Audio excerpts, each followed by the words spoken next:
Hello, everybody. Welcome to Beyond the Pitch. I'm Kristian Jack. I'll start with a little secret, and many of you know I've been very fortunate and blessed to interview hundreds of footballers over the years, and obviously some are better than others. Many of them are great, and sometimes some are really genuinely world-class interviews because they are world-class people. My next guest fits into that category perfectly. I cannot tell you how excited I was to sit down with Atiba Hutchinson, not only one of the greatest men's national team players for Canada ever, but also, in my opinion, one of the greatest sportsmen this country has ever produced. He's a wonderful individual, and as you get to know him over the next half an hour or so, you can just see the humility that comes out. But make no bones about it, he still has some strong opinions about things and really knows the game fascinatingly in a way that you probably haven't heard too many Canadians talk about. After all, he played in this year's UEFA Champions League. He plays with Kyle Larin, and he's still playing for Canada and could become one of the oldest, that's right, the second oldest outfield player to ever represent any country in the Men's World Cup if Canada get there and he is part of the squad in Qatar 2022. We, of course, talk about that. We also talk about his journey from making his debut in 2003, his journey throughout Europe, all the way through Copenhagen and Holland and many other countries, to now Istanbul, where he has made home since 2013.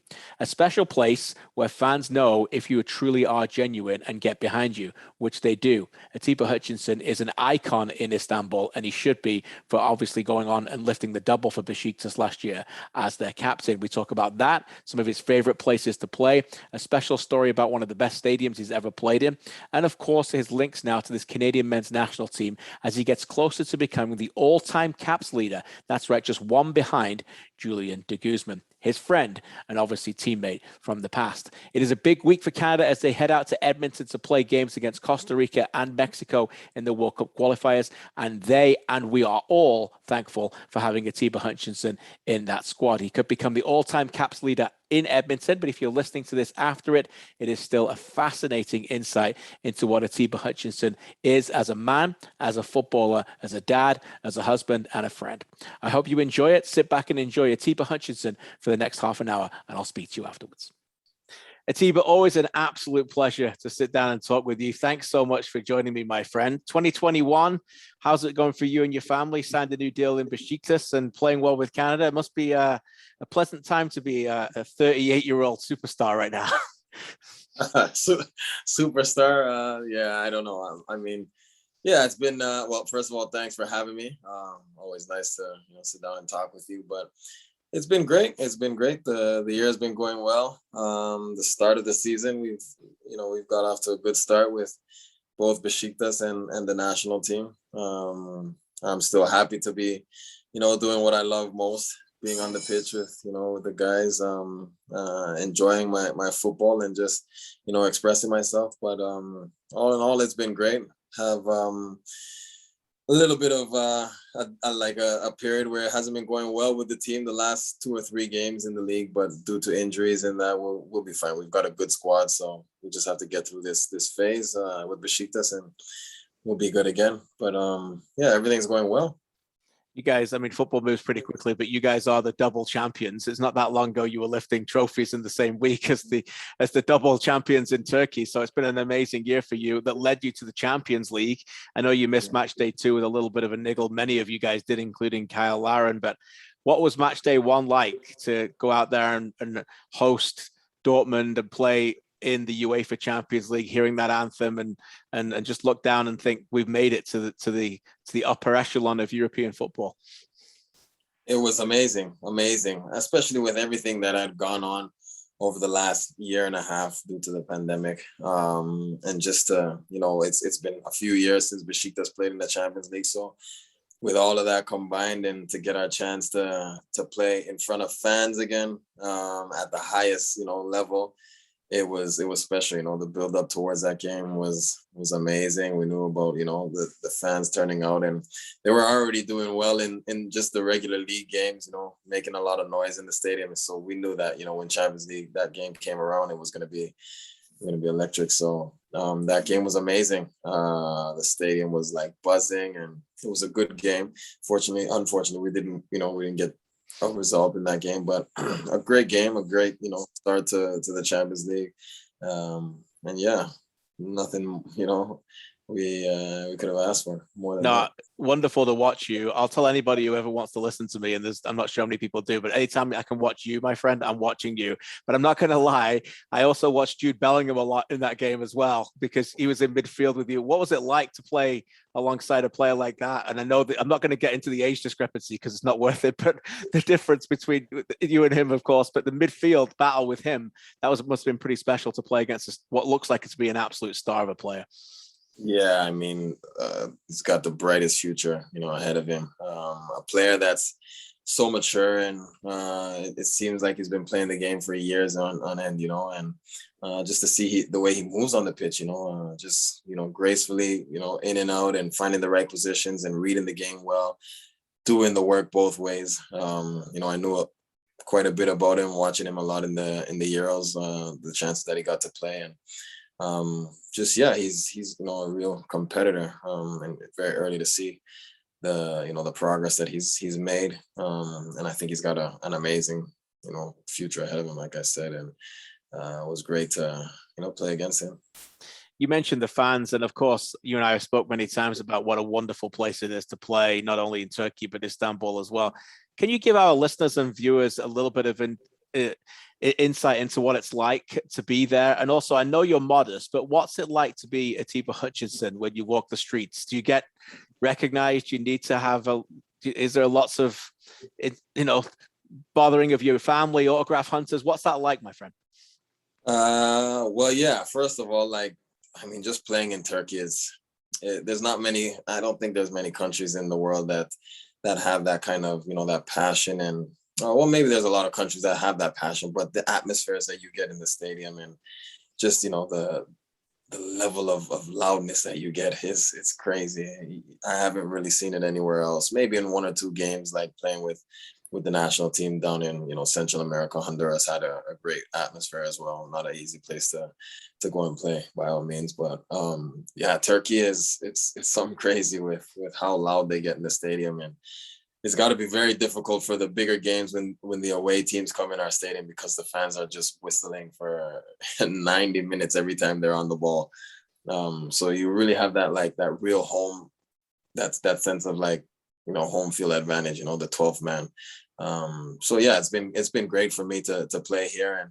And the question you asked about how I am here, and they appreciate me a lot. A lot of the fans, they come up to me on the streets, chatting a little bit, taking pictures, and for me it's fine because it's never overboard. And the good thing about it is I get the appreciation from all the fans, not just the Beşiktaş fans, because they know me as a person. I'm a very humble guy, and family guy, and I don't really go out there and make any troubles with the away supporters or anything like that. So for me, the love and the respect I get here is very I'm very grateful for it.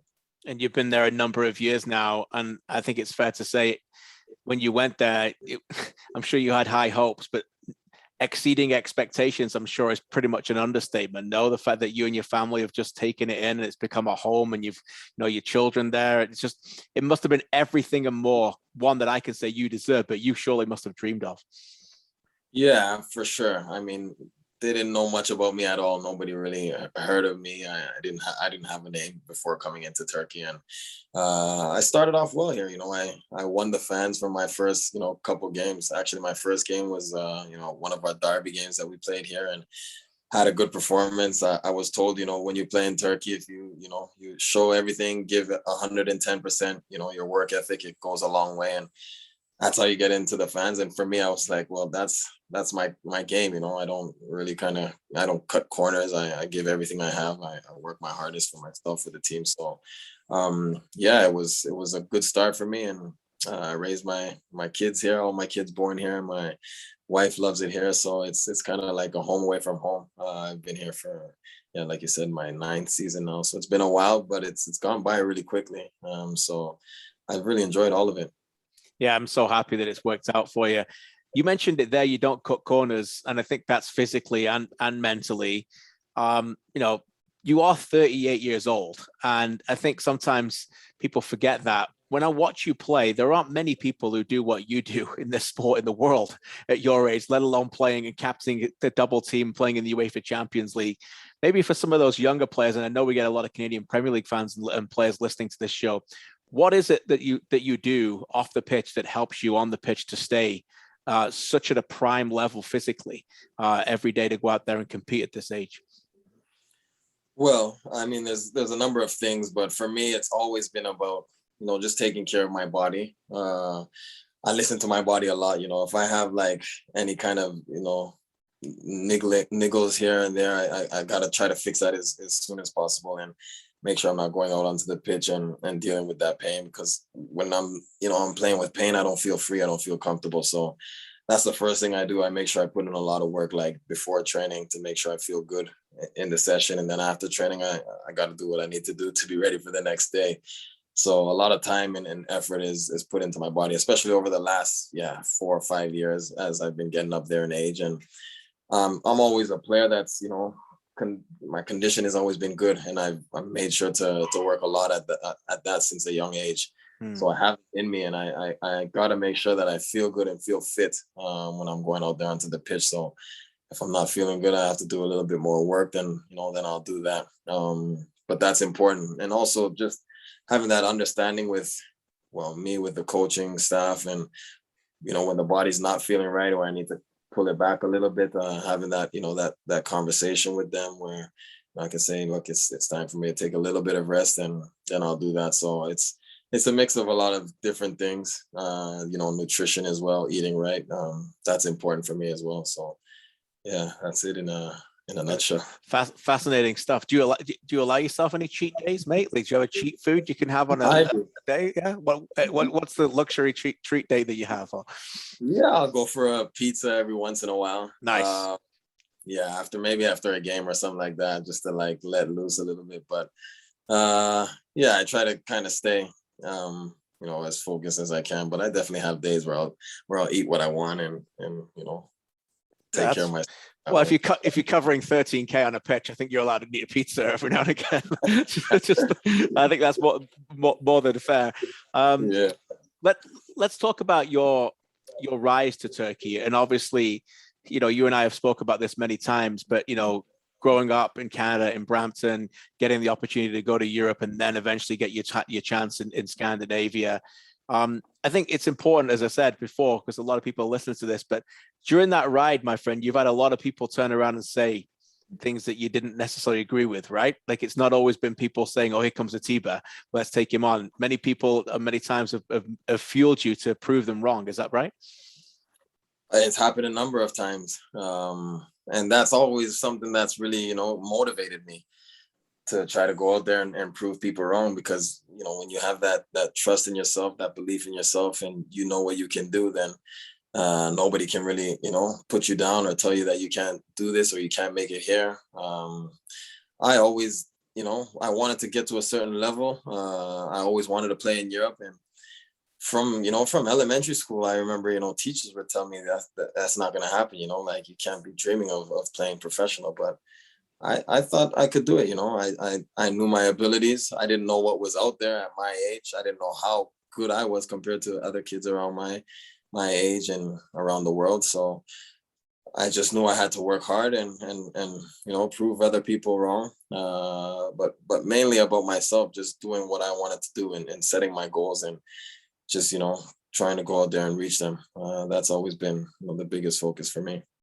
And obviously your career has spanned, a number of decades now, a couple of decades since you really started. But how has the game changed since you started playing at the highest level? Because it no doubt has, right? Quicker transitions and pace. I don't want to put words in your mouth. I'd love to hear you say it, but how has the game changed now? And I always love to talk to midfielders about this, because I think you guys are the smartest players on the pitch. Midfielders read the game better than anybody else. I'm a little bit like what Guardiola always said: if you could play 11 midfielders on the pitch, I would like to watch that. But what have you noticed, Atiba, at the highest level, of how it's changed since you started playing in Europe? Yeah, the game is, like you said, it's a lot quicker, it's a lot quicker there. You don't have as much time as you had on the ball. You got to react, play quick, think quick, see the game. Positioning is so important now. Tactically, teams, like, there's not many teams that you can go up against now and see that they're not, organized tactically. It's hard to break teams down now, and you got to do it smartly. Even the bigger teams playing against the smallest teams in in the league or, with national teams now, you see that the levels are, the gaps are not as big as they used to be anymore because teams are a lot more tactically aware. So yeah, the game's gotten a lot faster. You don't see many individuals that stick out like they would if they were, years back where they had the technique, and you gotta fit into the way of the game now, and it's changed so much. It's just a lot more faster, physical, and more tactics as well. And I think Canada has certainly evolved with that too, in terms of their tactical versatility that you're doing. What's it like playing in central midfield with Stefan Stakio? Because he looks like he's like the perfect modern day midfielder. Yes. Very good player. I said it a couple of times before. He's very mature. He reads the game very well, covers a lot of ground. And he's that player that you need in the midfield, especially in today's football, to break up a lot of, of the attack from the opposing team and keeping your team in possession, reading the game, being in the right position, very vocal. He's definitely a player that's important for the national team at the moment. And I think he'll have a great career and he'll bring a lot to the team for sure. Let's talk a little bit about the national team, Atiba. You started playing for them. I think your debut was 2003, January, I think, maybe Florida against the US. Is that right? Exactly. Yeah. So back then, 2003. By the way, Ronaldo was still playing at Sporting, and Messi had never kicked a ball for Barcelona's first team by then. So your squad, you're still going, my friend. That's a pretty amazing. Still going, yeah. That's fantastic. But is there any comparables? Can you describe the contrasting differences between what Canada was like to play for then to what they are to play like now? Yeah, it's a lot different. As I said before, the game has changed so much. But not only that, I think you've got just players in so many different positions now that are playing at a very high level, and understand the game now. There's not much difference with, when we go into the games, we don't feel like there's a difference with any team that we're playing against right now. Of course, we haven't played against the biggest countries, in the world, but especially in CONCACAF, like the matchups are not much different anymore. And that's a good feeling to have, and like I said, we're a lot more, tactically, aware of what's going on, what needs to be done. We're very solid defensively. Before we would give up, relatively easy goals, and it's hard to break us down now. And that's important in today's football. You need to go into those games knowing how strong you'll be defensively. And then, in attack, players go out there and play with, they express themselves, they play with, freedom and joy. You need to have that. And we've got a lot of players in attack that can make things happen. So we've got a great combination in the team right now, a lot of fluidity, and obviously, like, we've got a very strong brotherhood. Yeah, so you can tell it's real, right? The brotherhood's real. You can absolutely tell that. You talk about playing with a smile on your face. What about the mentality, Atiba? It appears, and again, without putting words in your mouth, but for many years, Canada had this hope that, we'll cross the line. It might go our way today. It might not. Now it feels like you're crossing the line believing that it will. And that's very different. Is it not the will of knowing that something you're in control of it rather than hoping? Exactly. Yeah. No, you're saying the right words there, because I remember just going into games and it was just like hoping that we can go out there and get a result. And now I have that feeling similar to how I would have it like with the teams that I've done well with here in Europe, where, like if things go your way, you get your goal early, that, you've got control of that game and you're getting 3 points in the bag. So it's a different mentality now in the way we approach games for sure. So it's not really about hoping. It's just like, like having the right mindset to know that we can go out there and get, 3 points in most of the games we play. So that's a great feeling for sure. And you talk about getting that goal early. That's exactly what you did against El Salvador at home at BMO Field.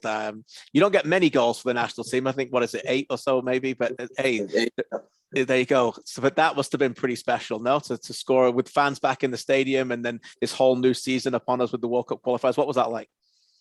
It was special. It was special for sure, because like you said, the fans coming back, and me, playing for the first time in a long time. Well, we played the Honduras game, but just to be back with the national team, I hadn't played in a long time in Toronto. So, I said it before, I had my family, my friends there, and it was just special. I didn't really kind of picture scoring that game. I was really just focused on us getting 3 points because that game was a really important game and the whole process. But yeah, it was amazing to score in Toronto in front of our fans, our home fans. Great feeling for sure. What's the group like, Atiba? Because it's obviously seems really tight in terms of how connected you are. Not tight in terms of being nervous about it. It feels the opposite of that. But you're a leader amongst this group, but it feels like there's a lot of other leaders in there as well. What do you notice as being one of the senior leaders on the squad to see how it manages itself? Because it cannot just simply be managed by coaches, can it? Yeah. No, like you said, there's a number of leaders out there, and that's important. Everybody has their input on what's going on, what they see. We speak a lot, on and off the pitch, and there's no cliques in the team, so that's very important in today's football to have those kind of relationships. But for sure, we're very vocal with each other. We coach each other a lot. And John, that's what John, he really stresses a lot that we have people, expressing themselves, and that's what we do. So yeah, it's the start of something really good. You're one of the kindest, most humble footballers I think I've ever interviewed. And I bring that up because what's it like when you're in a dressing room, when you're trying to be the collective and you're always thinking about other people, the team, because you're not someone who'll ever really think about yourself, but I'm sure you've had them, teammate over there in the corner or this teammate there isn't necessarily that way. What's that like to try and combat that? And how does that make you appreciate the group now with Canada when it seemingly isn't like that and it's not me, it's we? Yeah, I think, well, for us, we kind of know, everybody knows like what the whole mindset, what the goal is. We're all in it together, so there's not anybody thinking about themselves or any individuals. And that's, it's important to have that in a team. So there's not much that needs to be done. But of course, there's times where in teams where you kind of see that, and it's not always easy to bring everybody into the team because some people have their own agendas and want to do their own thing. But yeah, I just try to talk as much as I can, or get others to speak. And sometimes you might have certain players that are closer with. It could be that one individual or other individuals, and you just try to get everybody on the same page and just understand that we're all in it for the same reasons, and we have to do it collectively. You don't win anything in sports as individuals doing it on your own. Yeah, well said. As an individual, though, you are closing in on Julian's all-time cap record. We're not sure what game it will be because of your availability, and there's never any assurances of ever playing. I don't need me to tell you that, but have you allowed yourself to think about that? What would that mean to you to pass somebody like Julian, who I know is a friend? Yeah, Jules is a very close friend of mine. But yeah, I'm getting a little bit closer. It was never something that I was really thinking about, but I mean, now it's just, I think, one game or something like that. So, I mean, if it happens, it happens. I'm happy for the career that Jules has had and what he's done for the national team. He's always been a big brother to me. With under 20s, I came in and he kind of took me under his wings, and we've been tight ever since. So for me, I'm not really focused on that or stressing on something like that. I could really care less. I'm very happy for, like I said, what he's done. I'm more about what's going on with the national team, and how much potential there is in the team, and in any way that I can help out, I'll try to do my most to be there. I love it. It's just, I expected that kind of answer from you, but I had to ask that question.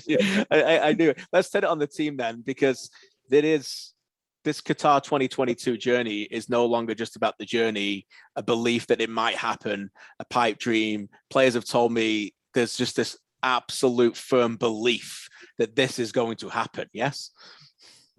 Yeah. Well, those are the thoughts that are in everybody's head. So it'd be a huge disappointment for it not to happen, because not only is the belief there, we really have the quality and the depth to make it happen. But obviously it's still a long road. We got to take it one step at a time. Sorry, not look too far ahead.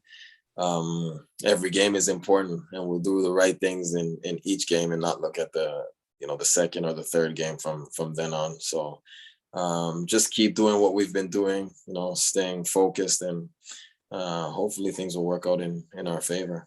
I've told you this before, but it would be an absolute career highlight for me if I was to see you in a World Cup, my friend. That would be. By the way, only Roger Miller would be older than you to ever play in a World Cup if you ever get there. The great Cameroonian, as an outfield player, without getting too far ahead of us.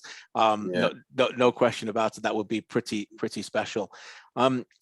Canada in 2021, I know you don't live here right now, but you get a sense of where we are around this sport, no? Like, women win the gold, you guys of what you're doing collectively, the launch of the Canadian Premier League, there's so much excitement around it. Obviously, Tajon Buchanan's move and Jonathan David, Alphonso Davies, what the girls are doing over there as well.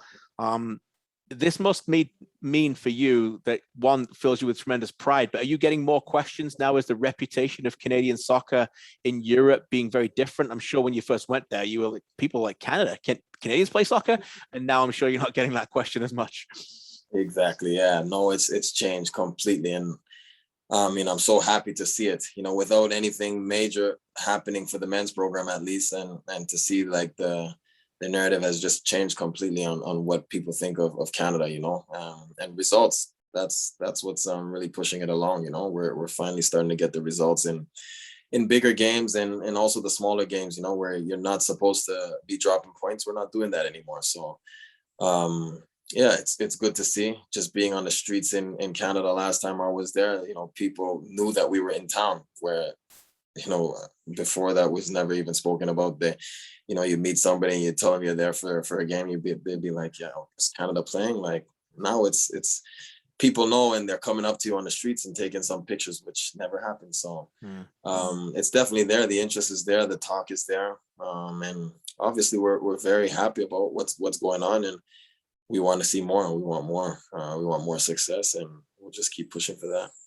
Have you built a succession plan for yourself post-career yet that thinks about what you can do with Canadian soccer, or is that just still too far ahead in your mind? I've always thought of giving back some way, with the program, or just at any level with the youth system, some way that I can, be involved. At what point, I don't know, but I would like to, definitely give back and kind of shed my light and my experiences that I have out here in Europe, and just help the system kind of go on from there. A couple more before I let you go. And again, thanks so much for your time. What does it mean now for young Canadians that have obviously a more advanced League One and particularly Canadian Premier League that gives these young Canadians an opportunity for a professional environment to play consistently? Something I'm sure when you were younger that, your players your age groups would have loved to have. Yeah, I mean, when you're younger, that's something you really kind of strive for, and back then there was none of that. So players are hungry to play professionally in their own domestic leagues. You don't have to look too far, and it'd be a great level to go out there and learn and to take your game to another level. So it's exciting. It's finally turning around. Like I said before, like, that's what needed to happen in Canada from years ago. So it's going to get better and better.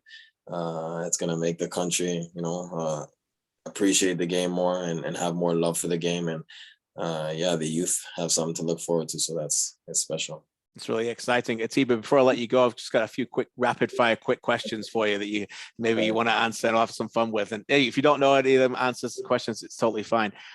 What's your favorite goal, or what goal do you think about that you scored more than anything else? It would probably be my first Champions League goal against Celtic. It was a special one. I mean, grew up watching Champions League from a very young age, and to score a goal in Champions League was amazing. Love that. Favorite ground or stadium you've ever played at? Old Trafford. Really? Favorite team. Yeah. What was that experience like? 90 minutes felt like 10. It went by so fast. I couldn't it was just, you couldn't get a hold of it. You just, I didn't know what the score was. I was just so focused on having fun and just enjoying the moment. And yeah, we ended up losing that game 3-0. But for me, it was like, didn't matter what the score was. I was just happy to be out there on that pitch. And like I said, it was the quickest 90 minutes of my life. What a great story. You were, I mean, say what you can about this, but you were very close to going to the Premier League a couple of times in your career, no? There was always some interest. Yeah, there was interest. Not any real concrete offers or anything, but I had the chance to go to West Ham with Slaven Bilic after he coached me here in Beşiktaş and went over there. So that was pretty.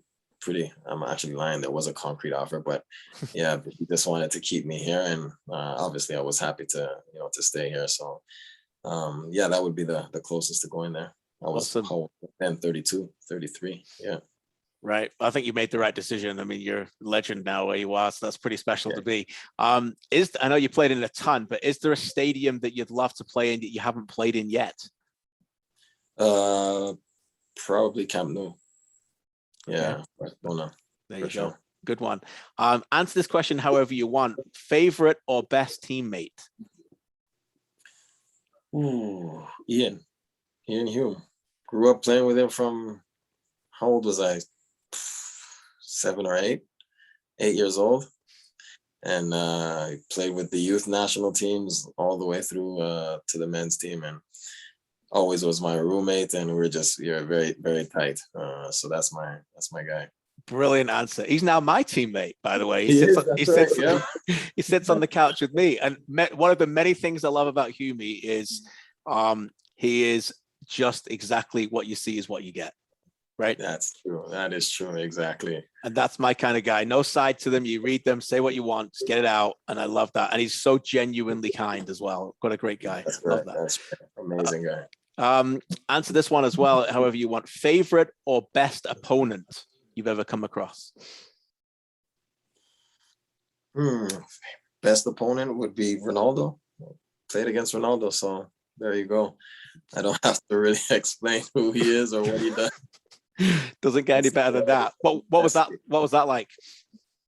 Amazing. I mean, he came on my side a couple of times. I played right back. I played against him 3 times. I played as a right back with the national team. He came on my side. That was when he was just coming through, and I mean, with all the trickery and everything. And then one time when he was with United, and it was more of a polished player with goal scoring and that, and just great experience to play against him.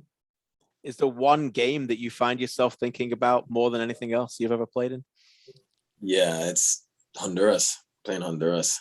Not in a good way, for sure, but I mean, took a lot of things from that you can learn from, and keep that in mind to try to better yourselves.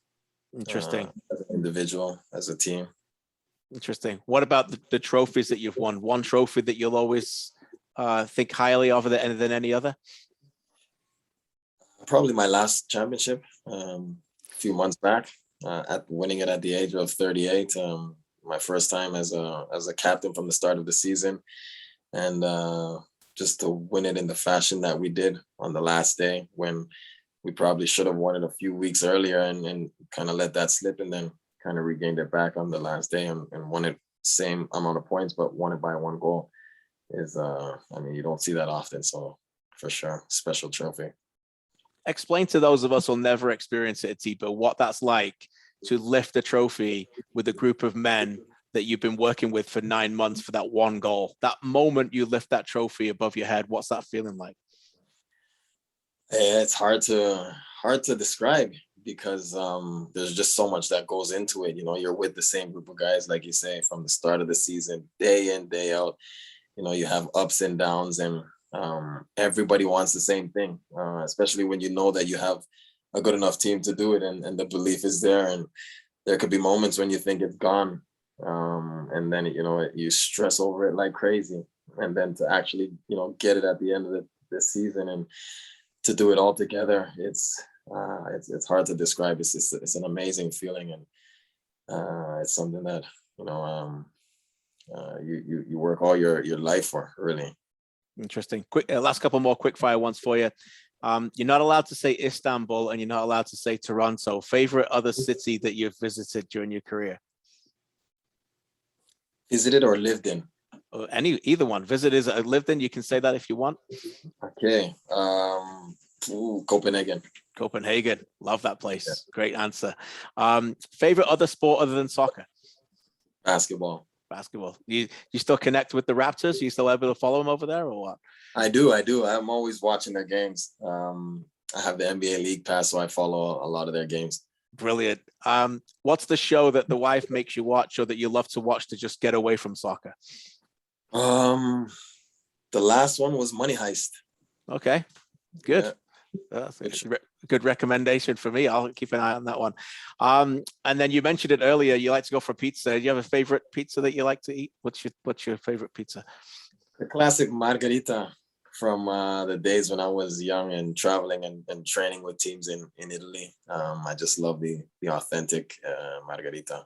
Good answer. Last one for you. What would it mean to Atiba Hutchinson and his family to make it to Qatar 2022?